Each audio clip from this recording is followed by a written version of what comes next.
Kamakailan lang, nasa balita na naman sa buong mundo ang Pilipinas. Dahil gusto ni dating Pangulong Rodrigo Duterte na makalaya muna habang hinihintay ang kanyang paglilitis. This is presented to you by Education 4708. Just proceed to view the full content.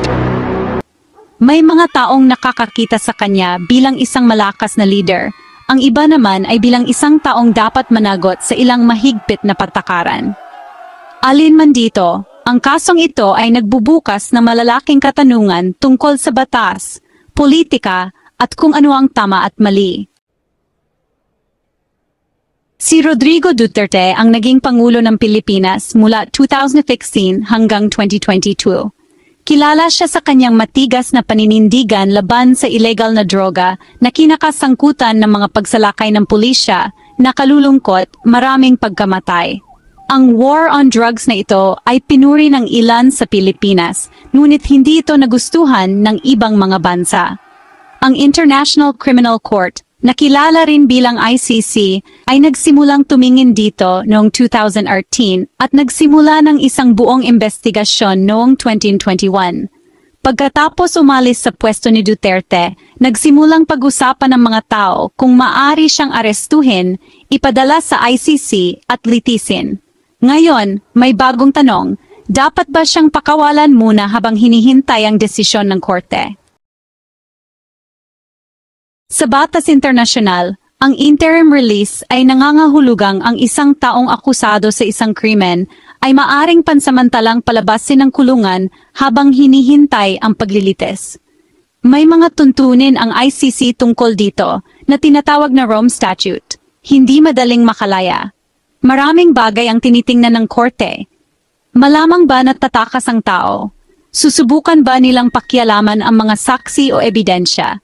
Ano ang pinakamainam para sa kaligtasan ng publiko? At mayroon bang mga kadahilanang pangkalusugan o makatao para palayain sila? Lumikha ito ng dalawang grupo, yung mga gustong palayain si Duterte at yung mga hindi.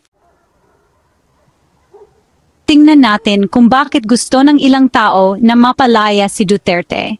Una, siya ay nasa huling bahagi na ng kanyang 70 at may ilang problema sa kalusugan.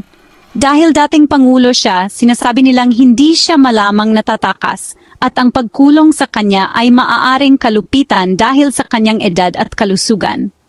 Pangalawa, walang sala siya hanggat hindi napapatunayang nagkasala. Ang pagkulong sa kanya bago ang paglilitis ay laban sa mahalagang ideya na ito sa ating sistema ng hustisya. Sinasabi nila na dapat siyang tratuhin tulad ng sinumang taong iniimbestigahan hanggang sa mapatunayang nagkasala. Pangatlo, maaring sabihin nila na makikipagtulungan siya sa korte. Maaring imungkahin ng niyang mga abogado ang house arrest o iba pang paraan para manatili siya sa Pilipinas habang sinusubaybayan pa rin siya ng korte. Panghuli, kinukuwestiyon ng ilang tao kung dapat ba talagang makialam ang ICC dahil umalis ang Pilipinas sa ICC noong 2009. Sinasabi nila na ang pagpapalaya kay Duterte ay magpapakita ng paglang sa mga batas ng Pilipinas at sa mga karapatan ni Duterte bilang isang mamamayang Pilipino. Ngayon, pakinggan naman natin ang mga gustong manatili si Duterte sa kulungan. May mga matitindi rin silang punto. Una, nag-aalala sila na baka makialam siya sa kaso.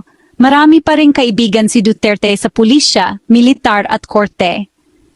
Ang pagpapalaya sa kanya ay maaring magbigay sa kanya ng pagkakataong impluwensyahan ng mga saksi o itago ang ebidensya, lalo na sa isang kaso na maraming pagkamatay.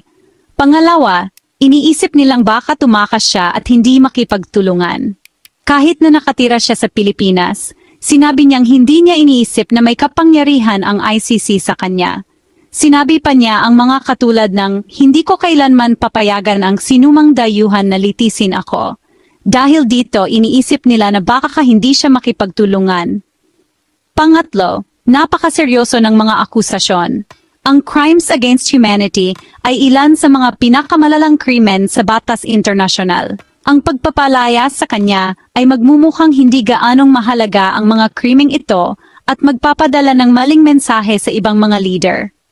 Panghuli, gusto ng mga pamilya ng mga biktima ng hustisya. Sinasabi nila na ang pagpapalaya kay Duterte ay isang malaking insulto. Sumasang-ayon ang mga grupo ng karapatang pantao na para sa tunay na hustisya, kailangan siyang managot, na nangangahulugang manatili sa kulungan hanggang sa paglilitis. Hindi lang ito tungkol sa isang tao. Ito ay tungkol sa kung paano gumagana ang mga batas, ang kapangyarihan ng mga internasyonal na korte, at ang kalayaan ng mga bansa. Ang mga gustong mapalaya si Duterte ay nagsasabi na maaari nitong pakalmahin ang mga bagay-bagay sa Pilipinas, maging isang mabuting kompromiso, at maging tamang gawin dahil sa kanyang kalusugan.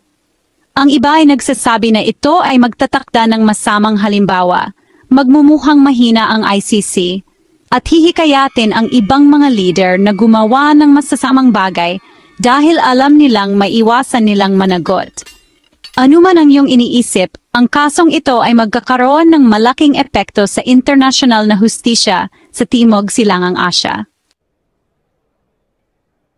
Nagdedesisyon pa rin ang ICC at lahat sa Pilipinas ay nanood.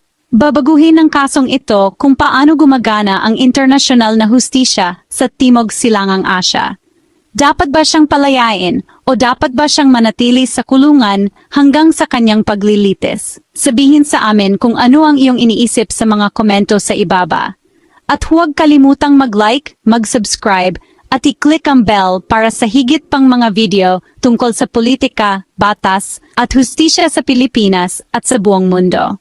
At sa may kakayahang tumulong sa channel kong ito dahil hindi pa po tayo monetize at nangangailangan po tayo ng isang pro video editor upang mapaganda po natin ang mga video upang maging realistic at akma sa tema ang mga images at effects. Huwag pong mag-atubili sa pag-donate via GCash at 0935-543-3948. Ang inyong donation ay magiging daan para mas mapaayos pa po natin ang ating mga videos. Maraming salamat sa pag-unawa.